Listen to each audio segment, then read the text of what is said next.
फक्त जर एकरी 200 क्विंटल मजुरांनी लागवड केलेलंच उत्पन्न निघत असेल, तर या मशीनद्वारे आपण जी लागवड करतो कांद्याची, त्याचं उत्पन्न 300 क्विंटलपर्यंत जातं. म्हणजे साधारण 1.5 उत्पन्न वाढतं त्याचं. आणि हा एक शेतकऱ्याला फायदा होतो. आणि महत्त्वाचं म्हणजे ज्यावेळेस आपण 1.5 एकराची लागवड करतो मजुरांनी, तीच लागवड याच्याने 1 एकराची होते. म्हणजे जर आपण 1.5 एकर लावला तर त्याचा खर्च, त्याचं खत, त्याची मजुरी पण वाढते. 12,000ची 18,000 लागते 1.5 एकराला. आणि त्याचा खर्च, खत, त्याला पाणी व्यवस्थापन, सगळ्या गोष्टी त्याच्या वाढतात.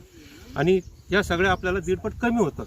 म्हणजे आपण तेवढी जी काय कॉस्ट आहे आपण ती एका एकरात करू शकतो. कॉस्ट आपण 1 एकरामध्ये उत्पन्न काढू शकतो. 1.5 एकराचं उत्पन्न एका एकरात निघतं आपलं. 1 एकरात आपण उत्पन्न. ठीक आहे. आपलं साधारण याचं 2 रोपांमधलं अंतर, 2 ओळीतलं अंतर किती 10 असतं? Centimetre bye 12.5 centimetre. 10 centimetre bye 12.5 centimetre.